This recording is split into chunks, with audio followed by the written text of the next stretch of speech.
Surat luxury bus operators charitable association દ્વારા આજે સુરતના 150 થી વધારે માલિકો દ્વારા નક્કી કરવામાં આવેલું સર્વાનુમતે નક્કી કરવામાં આવ્યું છે કે તારીખ 21/2/2023 ના રોજ વહેલી સવારે એટલે કે 20 તારીખે મોડી રાત્રે અને 21 તારીખે વહેલી સવારે જે લક્ઝરી બસો સુરત શહેરમાં પ્રવેશ કરે છે એવી તમામ લક્ઝરી બસો સુરત શહેરની બહાર ખાલી કરવાની રહેશે। બીજું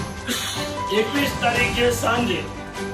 એટલે કે 21 તારીખના આખા દિવસ પછી રાત્રિના દરમિયાન જે બસો ઉપડે છે એ તમામ લક્ઝરી બસો સુરત શહેરની બહારથી એટલે કે હું તમને દાખલા તરીકે કહું તો વરાછા રોડ ઉપર વાલક પાટિયા ની બહાર લક્ઝરી બસ ઊભી રાખી અને એને પિકઅપ કરવાનું રહેશે। સુરત શહેરના કોઈ પણ વિસ્તારની અંદર ચાહે એ ડેલી સર્વિસમાં ચાલતી હોય કે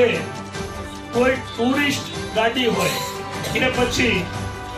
લગ્નની જાનની ગાડી હોય, આ તમામ પ્રકારની લક્ઝરી બસો 21 તારીખથી સવારે અને સાંજે સુરત શહેરમાં પ્રવેશશે નહીં। અને આ ટ્રાફિક જે થાય છે, કુમાર કાનાણી સાહેબ જે ટ્રાફિકની વાત કરે છે એને પૂરેપૂરો સહકાર આપશે, ટ્રાફિક ન થાય એના માટે મહેનત કરીશું।